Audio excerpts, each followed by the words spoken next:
Muy buenas tardes, mi gente bonita. Yo soy su amiga Erika Pérez Velázquez y les doy la bienvenida en un episodio más de ¿Cómo sí? Cuéntame tu historia. Recuerda que somos la comunidad más grande de la inspiración y lo que queremos a través de estas entrevistas es que tú encuentres un motivo para salir adelante. Recuerda que la vida siempre tiene altas y bajas, nada es eterno, pero en esas bajadas es cuando siempre tenemos que encontrar nuestro cómo sí. Y las historias de estos hombres y mujeres que nos acompañan en este espacio te dirán que no todo fue miel sobre hojuelas, no todo fue alegría, sino hubo pequeños fracasos que se convirtieron en aprendizaje y hoy en su éxito de vida. Y con ello, hoy le quiero dar la bienvenida a un maestro extraordinario que pues tuvo el valor de salir de su bella Toluca para poder encontrar un mundo más allá que tiene que ver con el arte, la música, la actuación, la mímica, y estoy hablando del mimo internacional, el maestro Alfonso Vilches. Bienvenido, maestro, ¿cómo está? Erika, muy bien, muchas gracias, bravo, bien. Bravo, porque la verdad yo le quiero agradecer que haya aceptado esta entrevista, maestro, porque usted es una leyenda viviente. Muchas gracias, sí. Maestro, pues empecemos por el principio, como dirían por ahí, hablando de cómo fue la infancia de Alfonso Vilches. Pues generalmente las infancias de los grandes artistas ha sido trágica, sí. Pero la mía no, la mía fue bien afortunada. Ay, qué bueno. Uno no escoge dónde nacer. Así es. Hay una teoría de uno de los grandes maestros de la filosofía española, el maestro Ortega y Gasset, que dice: yo soy yo y mis circunstancias, ¿no? Sí. Entonces, el yo soy todo yo, lo que soy, mi herencia, mis padres, etcétera, y mis circunstancias es dónde nací, cuándo nací, cómo nací, etcétera. Entonces, exacto, eso va formando lo que tú eres. Entonces, mi niñez afortunadamente fue feliz, tuve padres que se amaron y se amaron hasta toda la vida. Ay, qué cosa que ahora siento que es muy raro por todas las circunstancias que están pasando, pero tuve padres felices, tuve hermanos, 3 hermanos, todos muy brillantes, ¿no? Y digo brillantes porque una de las anécdotas es que cuando yo estaba en primero de primaria, nos llevamos un año, mi hermano íbamos a pasar, yo iba a empezar a primero de primaria y iba a pasar a tercero de kinder. Sí. Y de pronto, lo pasan a primero de primaria. ¿Por qué? Porque era muy inteligente, entonces había aprendido todo lo que yo había aprendido yo.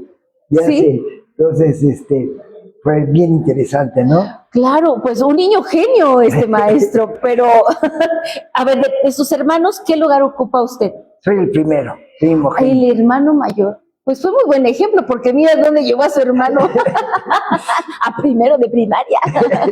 Sí, no, maravilloso, sí.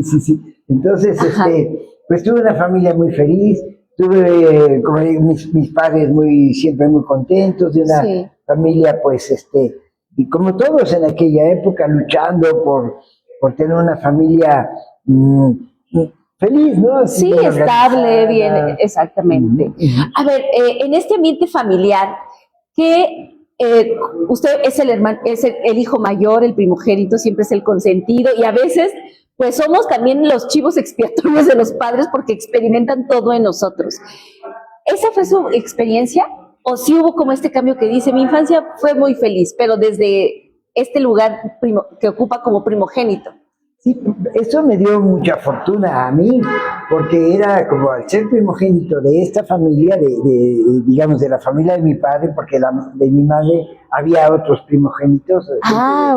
Pero de mi padre yo fui el primero, entonces, pues era la adoración de todos, de mis tías, de mis tíos, de mis abuelos, entonces era algo muy, muy bello, ¿no? Realmente todo el mundo me consentía, maestro. Todo el mundo me trataba muy bien, me daban de comer, jugábamos.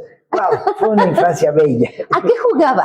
Pues sobre todo como todos los niños, a pelotas, ¿no? Jugábamos un poco tenía yo un triciclo muy bonito, entonces con mi hermano competíamos. Perdón, él tenía el triciclo y yo tenía el carro de bomberos. ¡Ay, qué esos padre! De pedales. Sí. Entonces una de nuestras máximas como felicidades era competencia de carritos. Ahí era la Fórmula 1, usted y su hermanito. Muy bello, esos eran pues momentos de podíamos salir a la calle todavía con gran seguridad. Sí, porque ahora, híjole, no, para que dejemos a nuestros niños salir a la calle está muy complicado. O sí, pero ya no los volvemos a encontrar. No. Entonces, pues fueron momentos bellos, ¿no?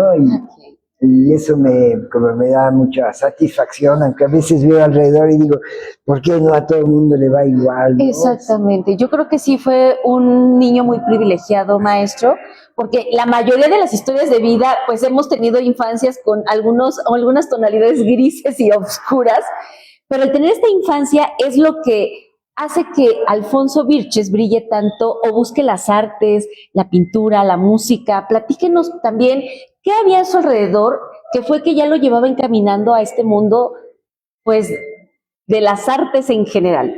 Pues yo creo que una de las primeras cosas es conocer.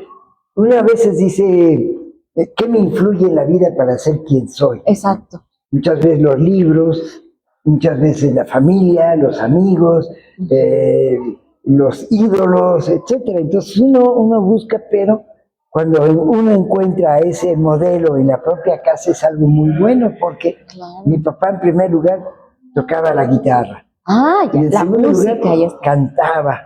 Y en tercer lugar cantaba música como boleros rancheros, cosas muy sentimentales. Entonces era muy bonito escucharlo.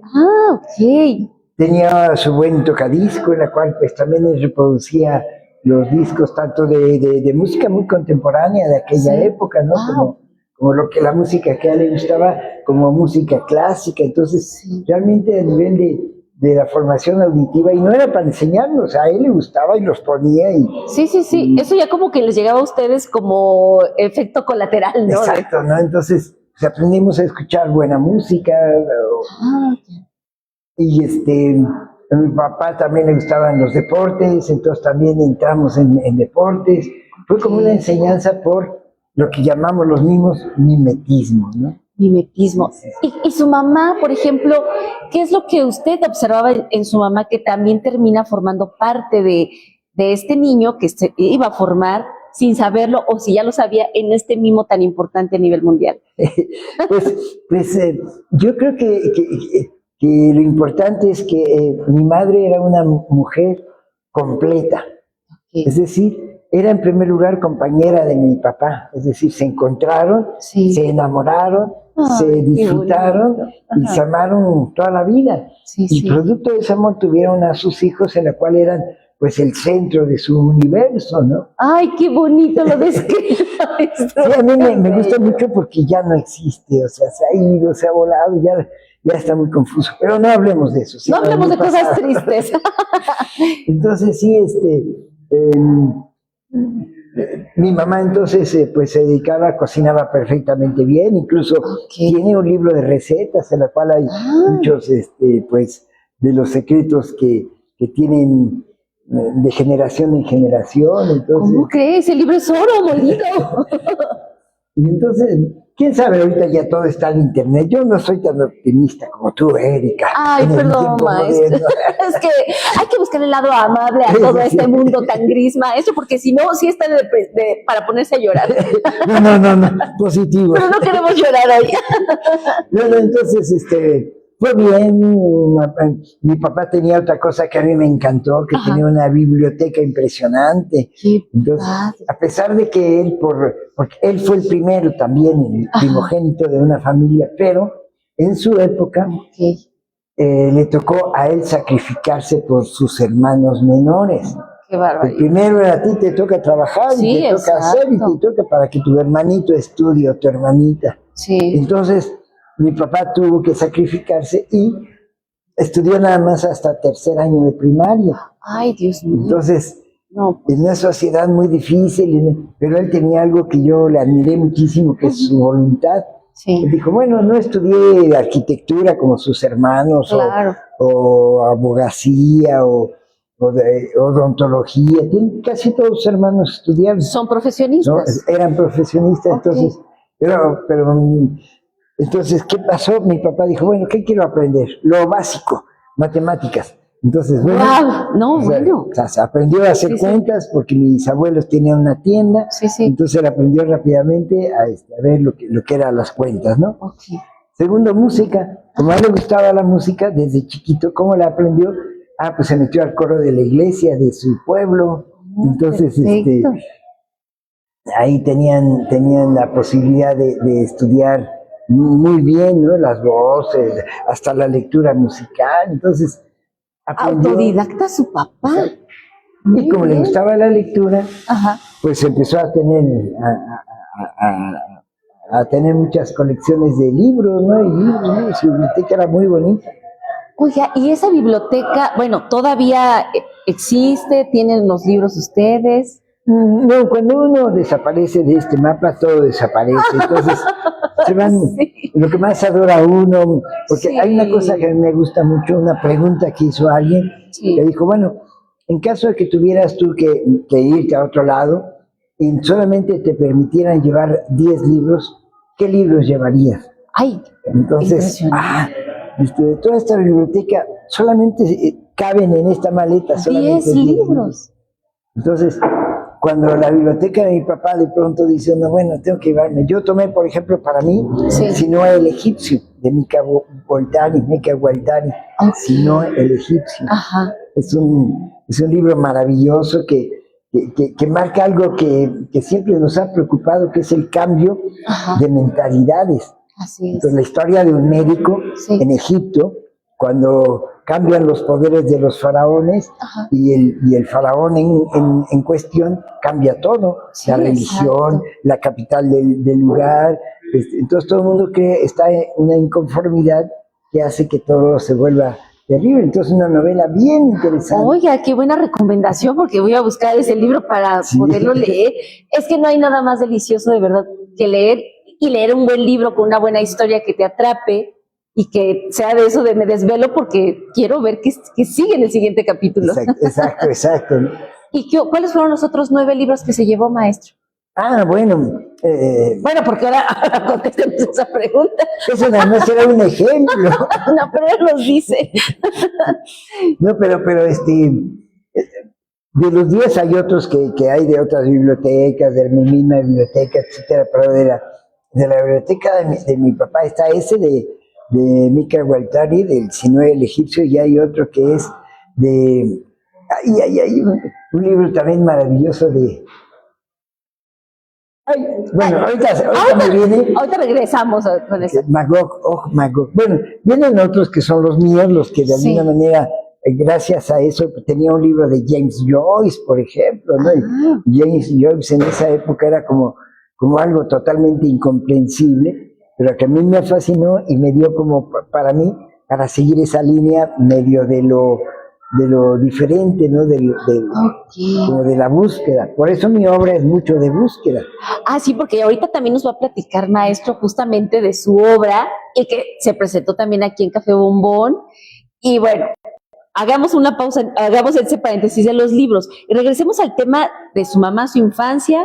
Una mamá muy presente, una mamá completa, como usted la describe, o sea, muy dedicada a ustedes, pero completa también, me imagino que en el sentido, ella como ser humano, que aportaba para ustedes. Pues en aquel tiempo yo creo que mis padres fueron también como adelantados a su época.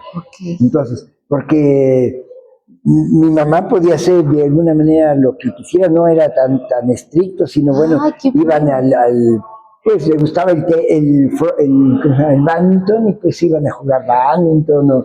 Era una cosa muy, muy, muy alegre. Entonces, cuando de alguna manera ya se me fue la pregunta, perdón. No, de su mamá, del papel que jugó su mamá en su vida. Bueno, entonces, no jugó, sino qué papel es lo que marca la formación. Digamos, como mujer liberal, ¿no? En aquel tiempo pues fumaban y todo lo que era de la época, tenían un vehículo muy, muy bonito, un convertible, entonces eran como las reinas, y mi mamá además de eso pues era buena mamá, nos hacía las tareas, nos ayudaba con los trabajos escolares, ¿no? Maestro, qué bonito. Es no es porque sea mi mamá, sino como el ejemplo de la mujer completa. Claro, sabía cocinar, sabía atender, tenía todas las reglas de social, de ¿no? etiqueta, en sociedad, pues todo lo que creo que valores, ¿no? Muy, muy interesantes. Así es. Que hacían que la familia fuera una familia feliz, completa. Porque, bueno, la verdad no es por nada, pero la mamá es parte, el engrane que hace que giren todos los demás engranes de manera armoniosa, y cuando falta, pues hoy por eso vemos también muchos hogares que se están cayendo a pedazos, niños pues perdidos, ahí olvidados con los celulares, como dicen hoy las nuevas niñeras. Creo que sí fue usted un niño, un joven muy privilegiado, un maestro de tener esta mamá y este papá tan impresionante. ¿En qué momento Alfonso, el niño, el adolescente, empieza a descubrir, aparte de buscar estos autores con mentalidades diferentes, a descubrir que quiere dedicarse su vida a algo que no sepa ser ni médico, ni doctor, ni abogado, ni contador? ¿Cómo empieza ese descubrimiento? ¿O quién lo descubre? Porque también luego hay quien nos empuja a eso. Pues uno se va formando en la vida. Ajá. Dice uno de los grandes maestros del lenguaje no verbal, que uno se fabrica su propio cuerpo. Que tú en la vida te vas armando y la vida te va dando golpes o te va dando enseñanzas o hace que va haciendo que tu carácter se vaya formando y vayas descubriendo lo que son tus virtudes, tus cualidades, ¿no? Tus anhelos, tus gustos, y entonces eso como hace que en el momento en el cual tú debes de decidir, teóricamente eso ya debe estar armado y listo para cuando llegue el momento. Claro. Y en ese momento, para mí creo que es el momento de la preparatoria. Ay, a ver, cuéntenos. Porque en la secundaria, pues eres todavía muy pequeño, pero estás aprendiendo cosas, te gustan algunas materias más que otras. Sí, exacto. Hay dudas de tu personalidad. Sí, todavía no creo que mucho, pero bueno, quizá tu primera novia, así que apenas tocas la mano y estás sudando, ¿no? Sí, las cartitas de amor. Ay, es una bonita etapa. Muy bella, muy bella. También a nivel, digamos, de educación, también tuve esa grandísima fortuna, que viví en una Toluca que era chiquita todavía, que era muy limpia, que todos nos conocíamos, que de alguna manera había poquitas escuelas de muy alta calidad. Entonces casi todos estudiamos en la secundaria número 1, que es la Miguel Hidalgo, ¿no? Sí, es cierto. Entonces todos, ¿no? Desde, pues no sé, no quiero hacer nombres, pero... Sí, no les vamos a hacer publicidad, vengan. Pero todos pasamos por ahí. Todos pasaron por ahí. Y de ahí nos fuimos a la escuela preparatoria número 1, ¿no? A la prepa 1, que es de la universidad. En ese tiempo existían nada más 2 prepas. Pero la más importante, así donde estuvimos todos, fue la prepa. La prepa 1. Y ahí es donde uno se descubre. Ahí es donde uno tiene la oportunidad de discutir de filosofía con maestros como el padre Marchetti, ¿no? Que era un italiano que dio clases aquí en la prepa, o maestros muy, muy queridos, toluqueños, como el químico Hoyos, ¿no? Como el ingeniero Yurrieta, grandes luminarias que nos tocaron como maestros. Así es. Sí. Y bueno, y en la prepa viene esta etapa y es ahí donde descubre, ¿y quién le ayuda a descubrir que su mundo van a ser las artes? Pues, bien interesante porque el primer contacto que se tiene es con la sociedad de alumnos. Sí. La sociedad de alumnos para mí fue bien importante porque pues había planillas y pues estábamos en los años 66, 67 y 68. Entonces, además, un momento ideal para el despertar de muchas cosas. Por supuesto. Aparte, los 60 es una época donde vienen muchos cambios sociales, económicos, en la moda, en la música. O sea, maestro, usted estuvo en el remolino de todo este show. Exacto. Por eso me siento bien privilegiado. No, sí. Le envidio. Sí. ¿Y luego? Entonces, bueno, pues ahí no solamente los grandes maestros, sino también la sociedad de alumnos. Ahí estaba también, bueno, no quiero decir nombres, pero ¿con qué letra empieza? Pero bueno, sí podemos decir porque no importa, ¿no? Pero estaba Ramón Arana Pozos. Ok. Ramón Arana Pozos, que después fue presidente municipal, después fue notario muy, pues, connotado, etcétera. Pero aquel tiempo éramos preparatorianos, todos muy inquietos. Entonces, él fue el presidente de la sociedad de alumnos. Entonces nos reunió, yo era, ya empezaba a gustarme lo cercano al arte, entonces fui el coordinador de comunicación Ay, no, bueno, pues entonces sacamos revistas, hicimos obras de teatro, hicimos muchas cosas. Y se juntó un grupo muy, muy bonito y ahí es donde uno empieza como a sentir cuál es tu tendencia. Claro. Entonces, se formó un grupo de teatro, la primera compañía universitaria de teatro. ¡Uy, qué maravilla! Bueno, nos está hablando de una Toluca que muy bonita, por cierto. No, y maravillosa y con gente muy brillante.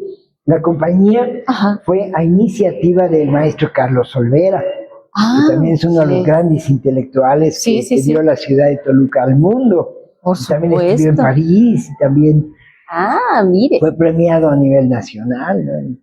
Entonces, tuve la fortuna de conocer a todos ellos, ¿no? Bueno, porque usted forma parte de ese grupo de mentes privilegiadas, maestro. Sí, no, maravilloso, maravilloso. Entonces, pues en la preparatoria entré al grupo de teatro. Ahí fueron mis primeras experiencias, que digo, para mí lo que me pasó es que cuando uno se sube al escenario, ya no lo van a bajar nunca. ¿Cómo? A ver, platíquenos cómo fue esa primera experiencia para usted. O sea, ¿qué sintió físicamente, emocionalmente? Toda esa explosión de emociones en usted. Es que ahí, para resumirlo así, entra uno al mundo de los sueños. O sea, cuando haces teatro, sobre todo que nosotros hacíamos, por ejemplo, una de las primeras obras que hicimos fue sainetes cómicos. Entonces eran como piececitas muy cortitas, muy simpáticas de la Revolución o de los años de 1900, pero clásicas, pero muy divertidas. Sí. Entonces ahí estaba Juan Pico de Oro y no me acuerdo, muchísimas. ¡Qué padre! Entonces empieza uno la transformación, en primer lugar los ensayos, tiene uno que aprenderse el texto. Después la comunicación con los demás, empezar a cambiar el personaje, etcétera, etcétera, hasta que llega uno a lo que es la representación, después de mucho trabajo. No es inmediato, es maquillaje. Cuando empieza uno a maquillarse, empieza uno a transformarse, y entra uno a escena, realmente entras a ese mundo onírico, ¿no? Por supuesto, donde tiene otras herramientas que en la realidad pues están muy limitadas, pero en ese mundo todo es extraordinario, o sea, no hay un límite. El límite ya lo pones tú si tú quieres, pero no. Sí, hasta cierto punto, porque sí entras, pero ahí entras a los diferentes lenguajes artísticos. Entonces, por ejemplo, el teatro, así sea lo más realista posible, siempre es falso. Es decir, ves un árbol y ese árbol pues es una escenografía que al rato termina la obra y te la llevas. Exacto. Entonces, pero en el momento disfrutaste de una fantasía. Claro. En cambio en el cine sí, efectivamente un árbol es un árbol. Sí, no, bueno, sí, es que tiene que ser realmente muy real el tema ahí en el cine. Sí, el cine no puede ver nada que sea como de cartón. Sí, nada de utilería, una silla o así. Ok, maestro, y a ver, en esta primera experiencia teatral, a usted se le abre un mundo diferente. Cuando se abre esa puerta, ese mundo fantástico y lleno de magia, ¿qué es lo que sigue para Alfonso Vilches? Pues, uno eso era como parte de la formación académica, entonces, a mí me gustaba mucho eso y había que tomar decisión en qué carrera universitaria. Entonces, al principio yo estaba muy confundido porque me gustaban todas las artes, pero había mucho como estigmas, ¿no? Sobre, ¿cómo te vas a morir de hambre? Entonces, hice mi examen para químico. Yo iba a ser químico. Maestro. No me interesaba nada, ni sé cómo, pero era lo único que El H2O es lo único que conozco. Bueno, afortunadamente me reprobaron. ¡Qué bueno! Es raro decirlo, pero es cierto. Pues sí, ¿no? Pero es que cuando algo no te apasiona, pues es lo mejor que le pudo haber pasado, maestro. Sí, gracias a eso encontré una carrera que era como la ideal hecha para mí. Tenía todo lo que podía: cine, televisión, periodismo, publicidad, relaciones públicas, maestros como Julio Scherer García. ¡Ay, excelente! Había Luis de Tavira, que todavía está aquí, acaba de dar una temporada en la Ciudad de México. Así es. Entonces tuve maestros también privilegiados. ¿Y esa carrera cuál fue, maestro? En aquel tiempo se llamaba Ciencias y Técnicas de la Información, CTI. Okay. Ciencias y Técnicas de la Información, que después se volvió Comunicación. ¡Ay, excelente! ¿Y dónde lo estudió, maestro? Estaba en una universidad también súper privilegiada. Es la Universidad Iberoamericana. Ay, yo también me gradué de ahí, maestro. Nos acabamos de encontrar nuestra alma mater. Sí, no, maravilloso. Maestro, ¿qué? Y bueno, sus papás, cuando ven todo este desarrollo y desempeño que va teniendo, ¿cuál es la respuesta de ellos? ¿Sí fueron de los que dijeron, hijo, te vas a morir de hambre o qué vamos a hacer? Pues ahí cuando estábamos en la universidad y todo, obviamente yo estudié mi carrera universitaria y todo, entonces se sabe que ahí ya no hay problema. Si eres universitario, no hay posibilidad de que te mueras de hambre. Sí, por supuesto. Yo creo que es una de las grandes ventajas, porque uno en la universidad te dan el universo, ¿no? Claro, del conocimiento. Hasta para lo que sea, no puedes, ¿no? O sea, no. Es imposible, exactamente, es imposible ya teniendo una carrera universitaria cerrarte tú solito las posibilidades para poder generar un recurso económico. Exacto. Porque la creatividad, esa es ilimitada. Exacto. Y los conocimientos que te dan, simplemente, sabes matemáticas, pues desarrollalos, o sabes música, o todo lo que aprendiste, al menos hasta la preparatoria, más toda la carrera universitaria. Sí. Te da muchas herramientas, ¿no? Demasiadas. ¿En qué momento, terminando una vez la licenciatura ya en CTI, como usted hoy Ciencias de la Comunicación, decide irse, maestro? Porque bueno, ahí hemos leído, investigando un poco, pues se va a las Europas a buscar pues más conocimiento, más experiencias, mejorar la técnica. Bueno, y la pregunta es, ¿ahí ya sabía que quería ser mimo o fue circunstancial? Pues desde siempre he sido como paralelo. Me gustaba muchísimo mi carrera, muchísimo. Entonces hacía yo cine, hacía televisión, tenía programas de educación social, ¿no? Entonces hacíamos cine, teníamos un montón de ¡qué padre! Muy padre. Y yo ganaba muchísimo dinero en esa época. No sé si es bueno decirlo, porque a veces digo, sí, todo el mundo, yo les recomiendo que no me sigan, porque yo también estoy perdido. Si nadie tiene la verdad y cada quien de alguna manera puede encontrar en la vida su solución. Sí, exacto. Y para mí lo importante fue eso, que de pronto yo estaba muy a gusto con mi carrera. Sí. Y me gradué, ya terminé. Trabajé, yo creo que 2 o 3 años en mi carrera. ¡Ay, súper bien! Entonces, yo era jefe del departamento de cine. Entonces, hacíamos muchos cortometrajes. Entonces, bueno, usted estaba en una mina de oro, maestro, realmente. O sea, también presúmalo, maestro, pues sí, le fue bien. Y le fue bien porque le gustaba lo que estaba haciendo. Claro, yo creo que luego ya es como alguien decía, me pagan por lo que yo sé hacer y lo que disfruto, no es un trabajo. Exacto. Y usted siempre lo disfrutó, que eso es lo bonito cuando alguien te platica, yo disfruté y por elección estoy haciendo lo que me gusta y me apasiona. Exactamente. No, es que esto es lo que me tocó y eso sí está más allá. No, yo sí estoy muy contento. Entonces, pero llegó un momento bien interesante porque yo ganaba mucho dinero, ¿no? Sí. Realmente era el éxito. Y ya ves que se nombra siempre que el éxito es... Sí, cuando ya tienes un sueldo... carro y un sueldazo. Súper bien. Sí, no. Muy bien. ¿Pero qué pasa ahí? Porque alcanzó el éxito económico, ¿pero qué le faltaba? No, nada. El problema es que de pronto no está muy bien y me encontré un letrerito en una función que fui a dar como mimo, porque lo hacía como placer, no tanto como negro. Sí, me encantaba y a veces me invitaban y yo lo iba a ver. Entonces fui precisamente me invitaron a la secundaria donde yo estudié, pues como homenaje, a ver, maestro, venga a hacer ¡Qué padre! una función. Entonces, sí.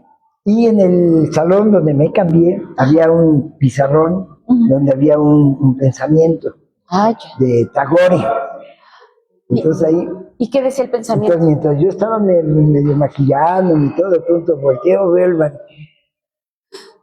Engarza de oro las alas de un pájaro y nunca más lo verás volar.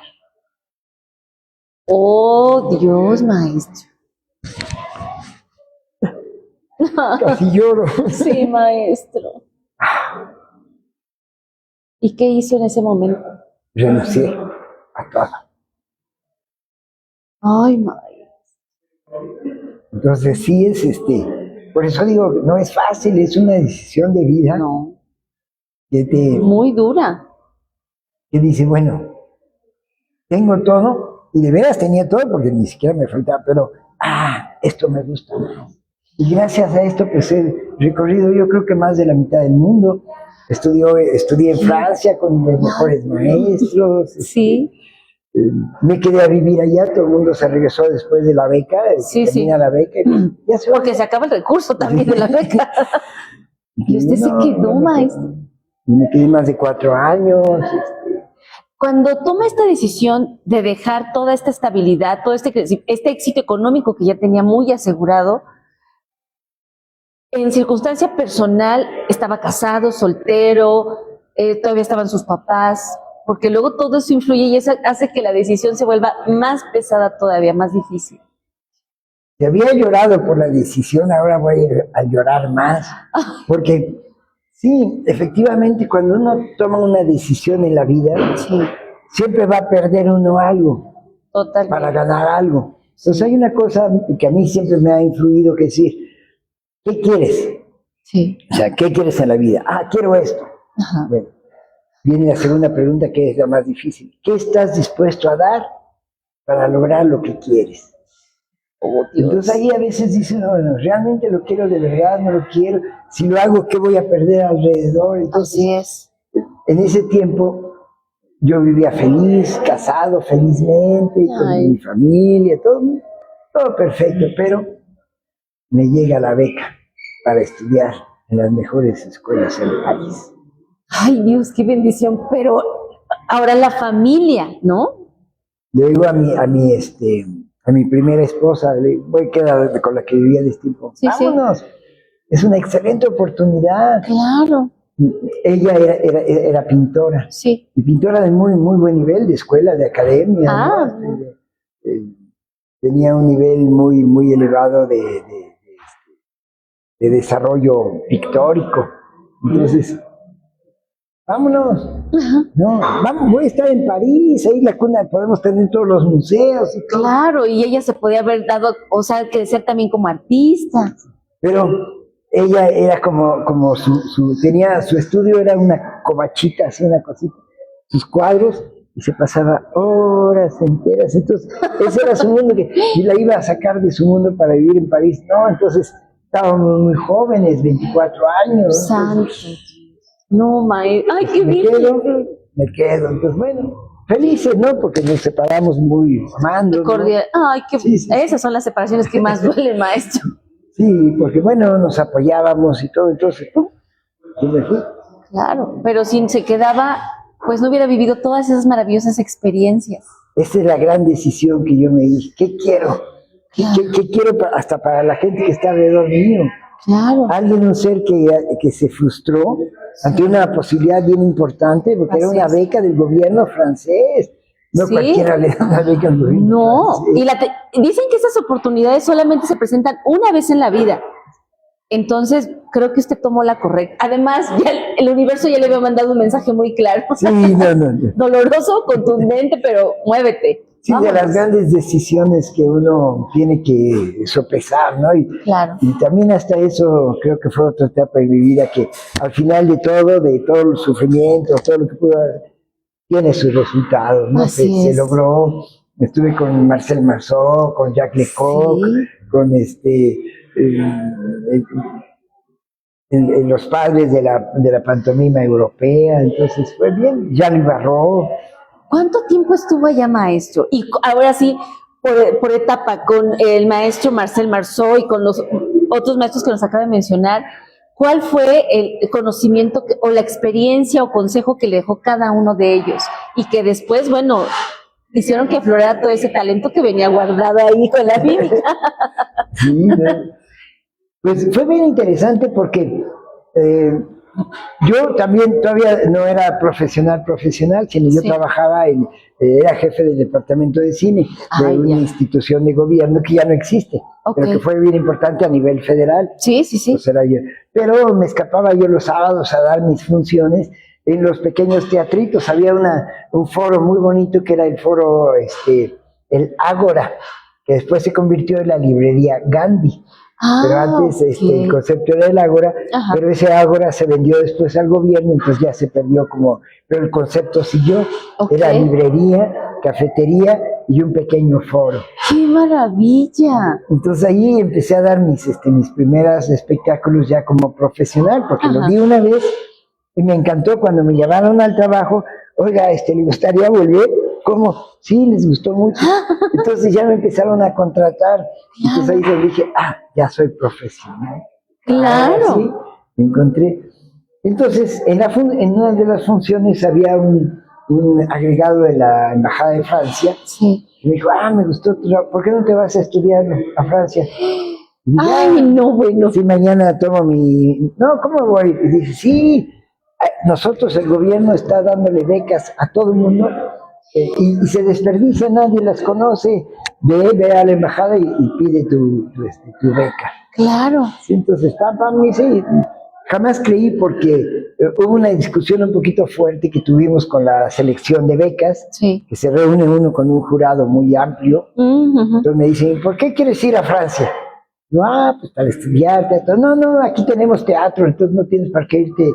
Entonces empecé yo a enojarme, y me enojé y me salí y le cerré la puerta. Mira, yo iba a decir que no me voy a hacer. Dije, la regué. No es muy apasionada en esa época, pero me llegó el telegrama que se habían aceptado. Maestro. Entonces me fui a Francia. Se fue a Francia. Llega a Francia. ¿Con qué llegó a Francia? Pues, porque lo que se dio maletita y así. Cuéntenos esa anécdota. Primero, yo cometí un error cuando fui a Estados Unidos en la preparatoria. Teníamos intercambios en la escuela preparatoria, teníamos intercambios de 1 mes, 2 meses. Venía gente de Estados Unidos a Toluca y nosotros íbamos allá, de un intercambio juvenil. Pero yo no aprendí inglés en esa época porque siempre les pedía, oye, ¿qué dijeron? Y todo. Entonces, nunca se esforzó por aprender el idioma. Entonces, cuando llegué a Francia, una de mis promesas fue, al pisar el suelo francés, dije, no hablo español para nada. Cero, hablo aunque sea en señas o como sea, pero sí. Nada de español. ¿Y aprendió francés? Entonces, yo aprendí francés en 3 meses. Incluso ya escrito y todo. Ay, no, bueno, es que su papá ya se lo había dado porque su papá fue autodidacta. O sea, tenía que desarrollar su herencia. Absolutamente. ¡Qué maravilla! Y llega a la institución, ¿y cómo fue ese pasar? ¿Cuál fue el momento que más recuerda que haya sido caótico, en el que a lo mejor haya dicho, ¿por qué me vine a Francia? Me hubiera quedado en México a estudiar teatro. ¿Lo hubo o no lo hubo? Bueno, porque luego sucede, ¡ay, me arrepiento! No, pero no me pasó a mí, pero le pasó a una becaria también, a una pintora, también que nos volvimos muy, muy amigos, porque ahí hay un sentimiento, aunque los franceses son muy amables, todo bueno, siempre existe como el sentimiento que después se llama de pandilla, ¿no? O sea, son los mexicanos, nos juntamos los mexicanos. Sí. Yo, que no hablaba español, con ellos, me juntaba con ellos, pero nada más los escuchaba y no, cero español. Si usted decía, no, tengo una meta. Pero había una de las chicas, escultora, artista plástico, que no aprendió nada de francés, que se encerraba en su cuarto todo el tiempo. Ay, no. Yo me digo, ¿cómo es posible que estando en un lugar tan bello en el cual todo es enseñanza? Claro. Entonces sí, terminó su beca, creo que ni la terminó, a los 8 meses ya se había regresado. Qué Dentro de barbaridad. depresión y Cada uno de nosotros es diferente. Totalmente. Y también depende qué tan fuerte es tu anhelo, tu sueño de cumplirlo. Absolutamente. Porque cuando el sueño es demasiado grande y despiertas soñando en él y comes con ese sueño, pues no hay, la depresión pues la tienes, pero le sigues adelante. Sí, absolutamente. Y eso es el caso de usted. Me encanta eso que comentas, porque es cierto. Sí, no, es que ese sueño es lo que nos ¿no? El objetivo, que el camino, el proceso siempre nunca es fácil, maestro. Pero ya cuando te ven en el escenario, por ejemplo, en el caso de usted, cuando ya recibí estos grandes aplausos, ya estaba en estos escenarios en diferentes países, es ahí donde piensan, ay, llegó bien fácil, no pasó nada, y no, si supieran, hoy están conociendo parte de ese proceso de usted, maestro. Absolutamente, sí. Y ha sido, pues muy alegre, me preguntaste cuál es así, pues tal vez, es que en ningún lugar, así por ejemplo, sí. Me acuerdo, yo había, terminó mi escuela, se acabó la beca, sí. Yo tenía algo así más o menos que podía aguantar una semana. Ajá. Entonces, ¿qué hago, Pam? Empecé a leer los periódicos y hubo un periódico en el cual había una oportunidad de un festival fuera, o sea, el Festival Off, en Aviñón. Oh. Entonces me fui a Aviñón, pero el lugar donde yo vivía, que era una buhardilla, así, digamos, en el piso, ahí como los cuartos de los Trevejos. Ah, ok, ajá. Y estaba habilitado, tenía su camita, o sea, bien bonito. Bonito, en la punta de la casa, pero bien. Ajá. Que no te andas sabiendo que subirla. Después me enteré que García Márquez, el gran novelista, también vivió exactamente igual que yo, también en una buhardillita, y así sobreviviendo y escribiendo sus novelas. Sus novelitas. Y usted, maestro, pues preparando su papel, sus personajes.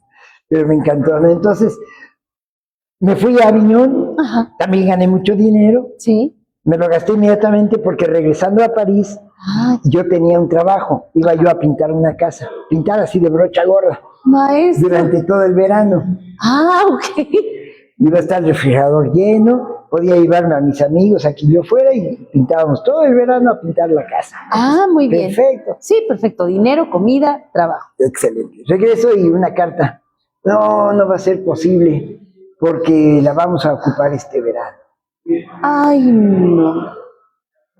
3 francos en la bolsa traía yo. Santo Dios. Entonces digo, ay. Pues estaba en la calle, pero ¿cómo? El mejor mimo de México, ¿cómo va a actuar en la calle? Aunque sea París, yo no actúo en la calle. Sí, la dignidad ante todo, maestro. Sí, 3 francos. El otro día, a ver, entonces me fui al centro Georges Pompidou. En aquel tiempo pues era una plaza donde había artistas de muy bonito nivel. Sí. Pero también no creas que llegas y todo el mundo, no, me tocó el peor lugar de los peores lugares. Porque ahí todos cuidan su lugar. El ego siempre está presente, maestro, en la humanidad.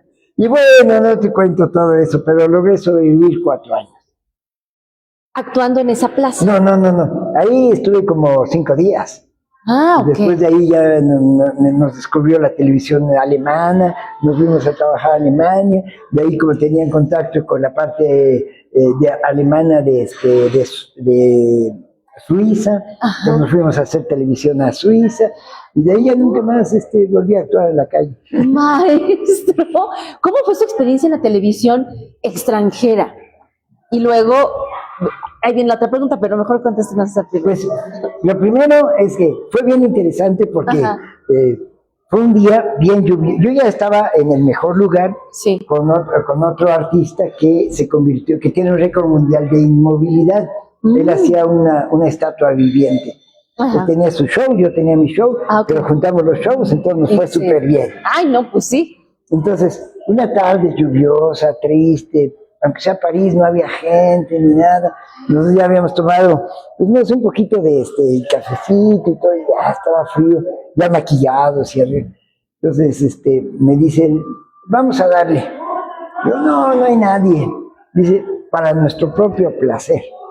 Bueno, ok, había dejado llover, nos pusimos a actuar. Sí.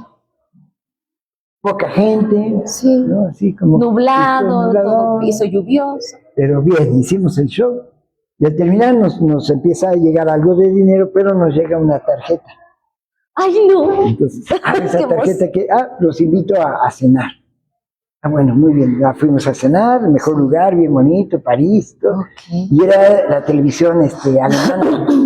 Entonces, que nos invitaban a ir a Alemania, sí. Todo para un hotel. O sea, cuando lo invitan a uno allá, realmente lo invitan. En serio, no es de yo te invito a la comida y tuve como, o sea, tratados como unas verdaderas estrellas. Y lo más interesante es que no íbamos a salir a cuadro. Nuestra función era animar al público antes de que saliera el programa al aire. ¿Cómo que? Entonces, ni siquiera éramos las estrellas, o sea, éramos animadores. Animadores. Y luego, maestro, ¿qué pasa después de eso? Pues ellos se conectan, está bien, y en la televisión suiza nos invitaron, nos encontraron, porque éramos éramos tres ya en ese momento, era el Autómata, era un mimo de Israel, que estudió con la esposa de Marcel Marceau, no con Marcel, sino con la esposa de Marcel Marceau, y yo. Entonces, nos fuimos a Suiza.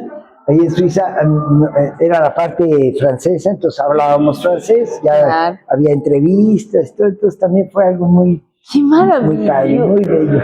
Maestro, y en ese inter que estaba usted conquistando las Europas, ¿qué pasaba con su familia aquí? ¿Había comunicación con su mamá, con su papá?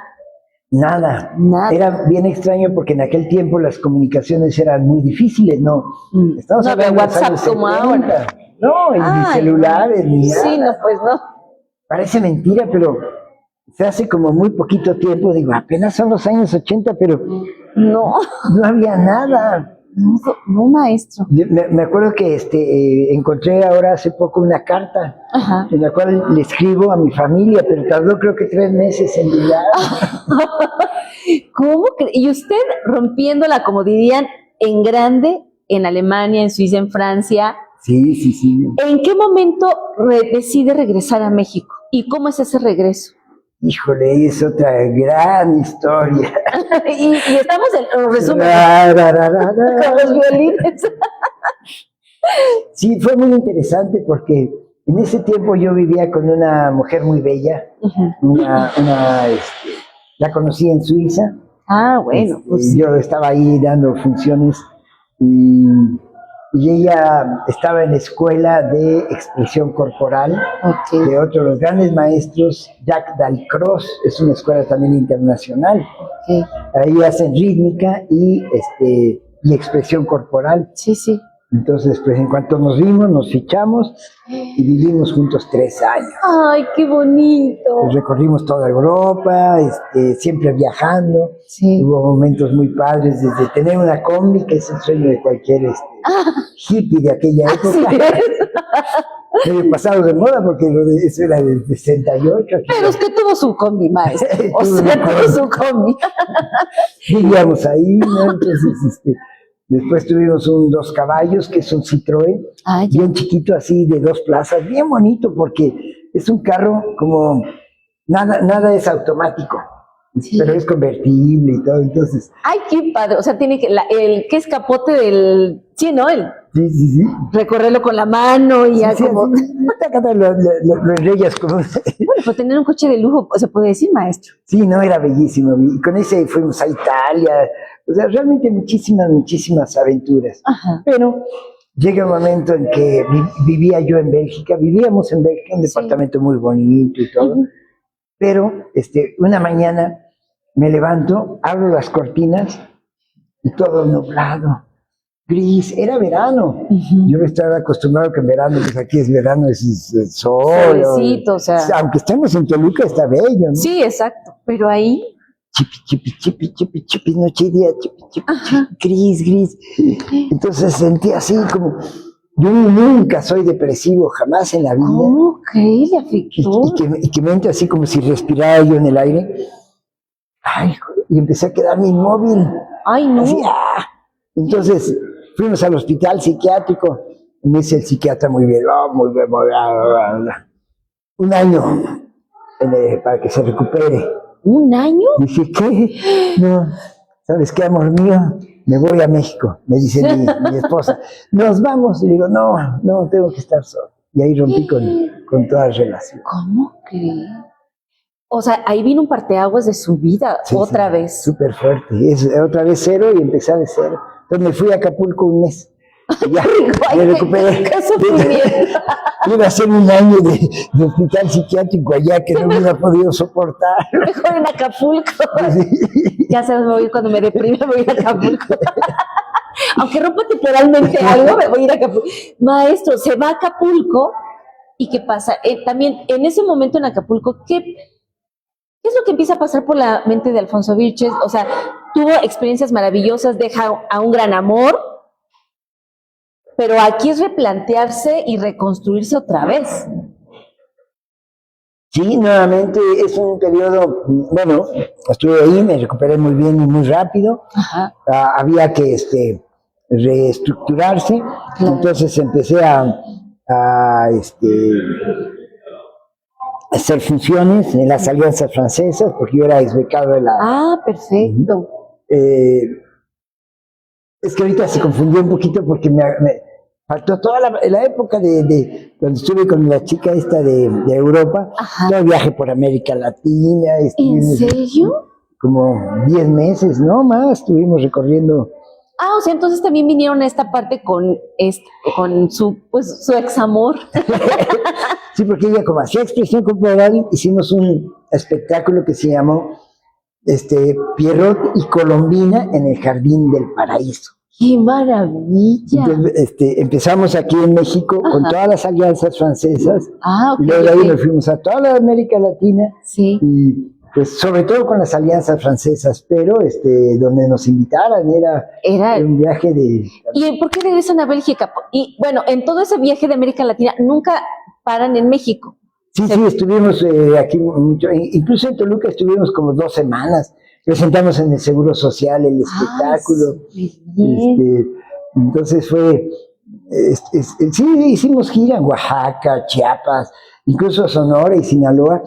Hubo ahí una anécdota bien interesante porque, bueno, muchas anécdotas, pero... No, pero cuéntanos esa que les viene a la cabeza de...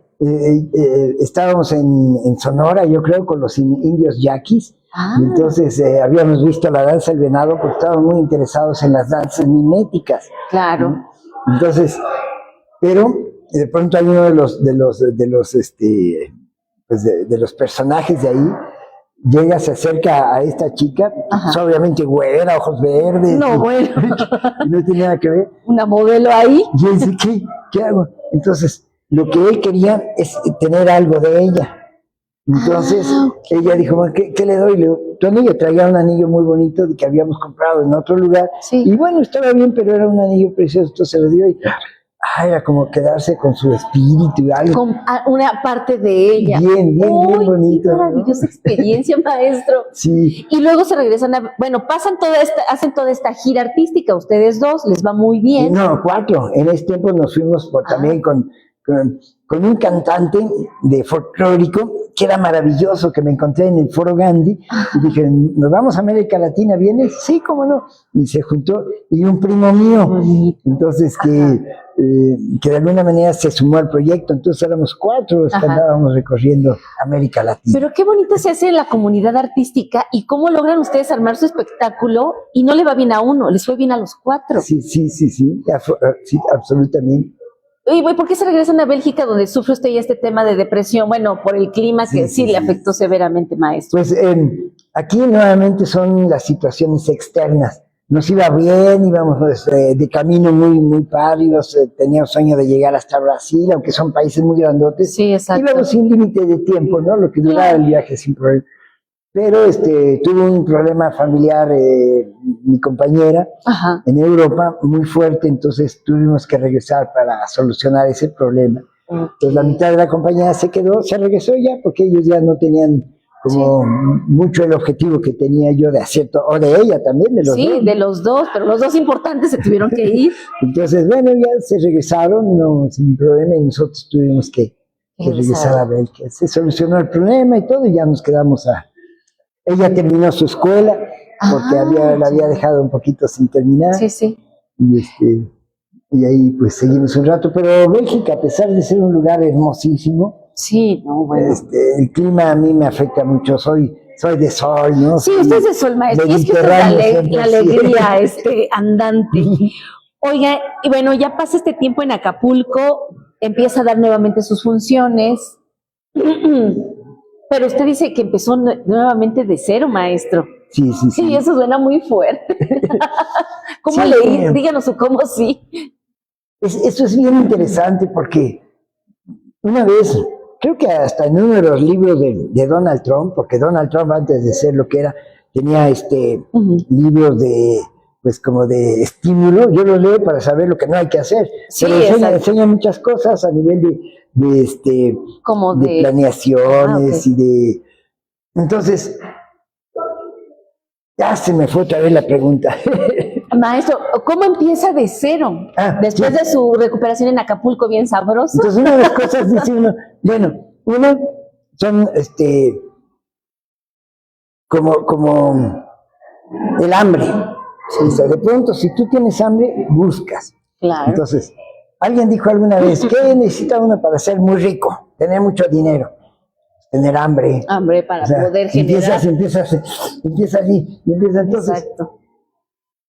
Eso es como la idea que tiene el Trump del comer mucho, ¿no? Pero para mí no, para mí lo importante es que tú te abres y hay como, quizás los que son creyentes, todo dicen que es pues no sé, el Dios o algo que protege, pero realmente cuando uno tiene fe en sí mismo, sí, porque exacto. No fue la primera vez, yo he sufrido muchos suicidios, que le llamo. No son suicidios reales, sino cuando de pronto me sale que quiero cambiar de vida, ¿no? O sea, de pronto digo, me gustó el mar, pues me quedo a vivir en el mar y me quedé un año.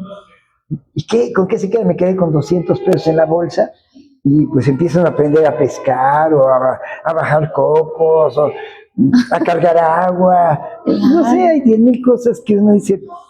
Jamás he sufrido. Y allá en la playa me fue súper bien porque comía camarones, ostiones, de lujo. Pero, pues qué privilegio porque usted es un hombre libre. Eso. Siempre ha elegido su libertad. Creo que eso es algo que acabas de darle en el clavo para algo bien importante, porque ¿cuáles son los valores que uno tiene? ¿Por qué luchas en la vida? Claro. Entonces, para mí el valor más importante, lo que más para mí funciona es la libertad. Pero quizás sea lo más difícil. Por supuesto. Porque encontrar la libertad tiene como significado de quitar todo lo que te ata, ¿no? Familia, religión, dinero, comodidad. Entonces, la libertad creo que es una de las cosas, y nunca se logra 100%, ¿no? No, siempre, exacto, como usted dice, para poder ganar algo tienes que soltar algo. Y es como estira y afloje de la libertad, pero siempre está presente de decir, pues puedo dejar 3 cosas y me quedo con una, pero sigo teniendo esta libertad de moverme, de andar. Y usted sin temor, maestro, porque lo cuenta, y también pues alejarse hasta de personas que ha amado profundamente. Pero en lo que escucho de su historia, usted siempre se ha puesto en primer lugar. Y eso habla del gran amor propio que le formaron desde que usted era niño y usted lo fue fortaleciendo a lo largo de su vida. Y a veces siempre ponemos, no, pues primero mis hijos, mi mamá, mi bla, bla, todo, lo que los demás quieran. Y usted ha sido un hombre tan privilegiado que ha puesto siempre en primer lugar lo que a usted le apasiona, que es usted mismo, su vivir. Es también de alguna manera lo aprendí del avión, porque en el avión, cuando va uno en el avión, dicen que cuando hay que la presión cambia, bajan las máscaras. Sí. Y dice, primero póngase usted la máscara y después póngase la máscara a los demás. Claro. Entonces, de ahí surge un poquito como la filosofía, si yo estoy bien, los demás deben de estar bien. Por supuesto, claro. Si yo me preocupo por el otro, me va a llevar. Sí. ¿No? O me voy a casar con sus problemas que no son míos.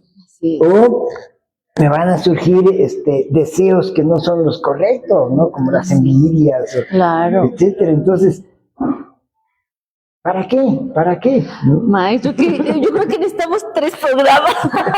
Muchas gracias. 3 programas, porque la verdad escuchar, es que le digo, uno ve siempre el producto terminado, pero cuando escuchas todo el proceso, creo que es lo más bonito ya entonces entiendes el producto terminado de usted hoy como mimo. Y pues, ya se nos está terminando el tiempo, pero a mí me gustaría que nos platicara de esta parte también como escritor, porque recientemente aquí en Café Bombón se presentó Molino Viejo, que es autoría de usted. Y bueno, que esta es la tercera versión o adecuación que hacen para poderse presentar. Y me gustaría que pues le platicara a nuestra audiencia justamente de su maestro. Y tenemos que reagendar otra entrevista que nos falta. Claro que sí, me encanta. Sí, bueno, pues mi papá tenía su gran biblioteca. Ahí tuve la oportunidad de Mandino, ya me acordé. Mandino, el otro autor que era de los fuertes que tenía ahí y tenía de todo, sí. Desde el Corán hasta las Biblias, o sea, era un hombre universal, entonces muy universal. Era gran lector. Así es. Y al ser gran lector nos mostró a nosotros sin forzarnos, sin nada, fue algo natural. Claro. Y nos gustó la lectura también. Ay, qué maravilla, maestro. Entonces, además de la lectura, tienes tú la formación universitaria que te enseña pues, lo mínimo para redactar correctamente. Claro, exacto. Entonces, y al final un grado de experiencia que puedes tú compartir con los demás. Sí. Entonces, ¡pum!, se convierte en algo interesante. Viene la escritura. Ay. Y la escritura es otro mundo, es otro universo, es otro lenguaje. Claro. Porque se trata que no sea lo que yo siento o mi experiencia, sino Así que es. logre trascender mi experiencia a los demás. Así para es. hacerlo universal. Claro. Que es lo más difícil, ¿no? Entonces, ¡Uy, sí, maestro! ¿Y cómo entonces surge Molino Viejo? ¿Cómo fue el proceso? Molino Viejo es parte de un libro de cuentos de espanto. Son Okay. 19 cuentos de espanto. Perdón. Caminando por la calle, como siempre, veo una convocatoria de cuentos de espantos del Instituto Mexiquense de Cultura. Perfecto, está bien. Se cierra la convocatoria en 20 días y se tiene que pegar un libro completo. O sea, lo tuvo que hacer en 20 días. Bueno, Sí. mucho apoyo de aquel tiempo la familia que yo tenía, o sea, que por cierto es mi actual esposa, ya 40 años que estoy casado. Ay, felizmente con esta mujer, gran mujer, ¿no? Ay, sin duda, maestro. Y qué bueno que la ha acompañado durante estos 40 años, que se dicen fácil, pero sí, con un hombre con el espíritu que usted tiene, pues la verdad tiene un gran mérito su esposa. Sí, porque esto es muy difícil, la verdad, confieso. Lo confieso. Y ella, pero lo ama, maestro. Sí, afortunadamente. Y esa es una bendición. Entonces, en 20 días tuvo que redactar este libro. Entonces, es nacional. Ajá. O sea, no es ni... Yo ya había obtenido el premio Tolotzin del Centro Toluqueño de Escritores. Muy era un premio local. Sí. Pero ese a nivel nacional. ¡Qué maravilla! Que gano el premio. Que se publica el libro. ¡Súper! 1000 ejemplares, ¿no? Entonces, así es. Me dan mi premio, económica también. Ajá. Y de ahí, bueno, Molino Viejo se entierra porque pues se reparte la edición, cambian los gobiernos, lo fui a buscar y ya desapareció, los pocos ejemplares que podían quedar. Sí. Pero me quedó un ejemplar. Entonces una vez así de curiosidad, empecé a releerlo después como de 20 años. ¿Cómo crees? ¡Wow! Y que me sorprende otra vez. Y que armamos una edición ya de autor. Sí. Y empezaron a moverse los cuentos. Entonces, como son cuentos muy, muy visuales, yo hice, por ejemplo, una adaptación, yo mismo, a video de La Casa Embrujada. ¡Ay, súper bien! La Casa Embrujada fue en video. Entonces, actúan Chapa y el gran amigo Edgar Chapa. Y se hizo un equipo bien bonito. Entonces, bien, ahí está. Después se hizo la primera versión de Molino Viejo, con música original de un gran compositor de la Escuela Superior de Música. ¡Excelente! Después se hizo otra versión que teníamos con la actriz argentina y yo teníamos otra versión que a lo mejor vamos a reestrenar, en la versión que nosotros sí, con la que ustedes manejado. Y está esta versión que se hizo con la dirección de Carmen Raya. De Carmen Raya. Maestro, de verdad que tiene una historia de vida maravillosa. Les digo que nos falta, pero vamos a agendar otra entrevista con usted, si nos los permite. Me encantaría, claro. Porque esto se queda en Acapulco, continuará. En el mar. La vida es más sabrosa. Pues, maestro, fíjese que Dios, bueno, o la entidad del universo en la que usted crea, nos da un pase de 30 segundos para atraer a este espacio la energía de algún ser amado o querido. Y en esta ocasión, pues, este es 2 por 1. Está su papá y su mamá. ¿Qué les diría a papá y a mamá? A papá y a mamá.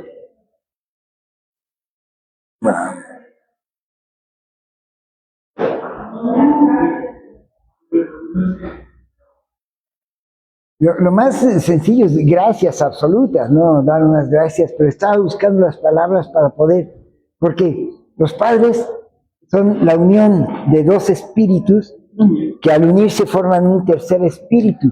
Entonces soy yo y soy ellos, ¿no? Claro. Y soy sus fantasías, sus cualidades, sus defectos, tanto de ella como de él. Entonces, pues gracias, ahora sí como diría la gran cantante Violeta Parra, ¿no? Digo bueno, ahorita pero gracias a la vida, gracias a la vida que gracias nos ha dado tanto. A los padres que por eso existimos, ¿no? Porque ellos juntaron su amor, juntaron sus de alguna manera, yo llamo sus entes, ¿no? Sus todos, su todo, para juntarse y crear, pues, a sus hijos, ¿no? De alguna manera que somos ellos, más nosotros mismos, más el mundo. Ay, qué hermoso, maestro, muchas gracias. Pues ahora vamos a hacer un juego de palabras ya para terminar, maestro. ¿Y usted es muy hábil? No, para nada. Yo le voy a decir una palabra y lo primero que le venga a la cabeza será lo que usted me responda. ¿Está listo? A ver. Amor. Paz. Libertad. Yo. Ciencia. Necesaria. Talento. Obligatorio. Disciplina. Obligatoria. Mimo. Grandeza. Reggaetón. Movimiento. ¿Le gusta algún deporte, maestro? Pues yo fui nadador mucho tiempo, fui casi campeón preolímpico de las Olimpiadas del 68. ¿Cómo cree? Nadador. Ay, maestro, dígame qué no ha hecho usted en esta vida. ¿Y cuál es su cómo sí de Alfonso Birches? Pues, ¿qué pasaría si, como si yo estuviera en el año 2050 a los 18 años? Ay. O sea, es un poquito difícil que a nosotros el pasado pues ya pasó, ya no nos importa, ya no hay nada que hacer. Claro. El presente es el ahorita y es el ver, el disfrutar, pero el futuro, creo que todo el mundo le tiene temor al futuro, por incierto, porque hay como en el futuro hay lo posible, lo probable y de alguna manera no sabemos. Y eso hace que nosotros como seres humanos debemos de planear mínimo 10 años adelante. Claro. Yo como ser humano, ¿qué voy a hacer dentro de 10 años? ¿Dónde va a estar el mundo? ¿Enloqueceremos más todavía o encontraremos la paz y la tranquilidad? Claro. ¿Qué pasará con la inteligencia artificial? Sí, exacto. Ya hay lugares como en Inglaterra que se prohibió ya que los menores de 16 años entren a cualquier tipo de red social, entonces, pero viene la inteligencia artificial y entonces se presenta un mundo maravilloso. Claro. Que los que amamos la ciencia ficción, pues vemos el mundo feliz, ¿no? Así es. O Ray Bradbury, que de pronto decimos, ya se convirtió en realidad, ¿no? Así es. Ya los libros físicos ya están desapareciendo. Sí, todo es digital ahora. preguntas qué es un telégrafo, ya los muchachos ya no saben qué es un telégrafo. No, ya casi se les olvida que es una televisión, maestro. Pero bueno, gracias a Dios. Maravilloso. Sí. Muchas gracias, maestro, por estar aquí. Habrá una segunda parte porque lo amerita. La verdad es que es una gran historia que contar. Y su cómo sí es impresionante. Agradezco a toda la audiencia que nos acompaña el día de hoy. Y hoy en especial le quiero mandar un saludo a mi tío Bonifacio, que es uno de los seguidores y los fans número 1 de Cómo sí, cuéntame tu historia. Gracias, tío, por seguirme. Te quiero, te amo, a ti y a mi tía Jovita. Y para mí es muy halagador que mi familia pueda seguir estas historias de inspiración y que nos compartan, que nos den un like. Y bueno, maestro, pues muchas gracias a usted. Es doble honor el día de hoy. Una entrevista muy bendecida y muy agradecida con toda la experiencia que nos acaba de compartir el día de hoy. Gracias, muy amable, Erika. Y pues muy bien con tus colaboradores, que son bien jovencitas. Pero, así es. Pero bien, bien. Y a todo el equipo de Cómo sí, cuéntame tu historia. A Café Bombón, sucursal Aldama, que siempre nos abre sus puertas para poder llevarte cada una de estas transmisiones en vivo. Te invito a que te acerques, hay eventos culturales, tomarte un rico café, en los fines de semana, pasar tiempo de calidad con la familia. Y aquí hay unos deliciosos desayunos que les va a encantar. ¿Verdad que sí, maestro? Así es, claro que sí. Muy bien.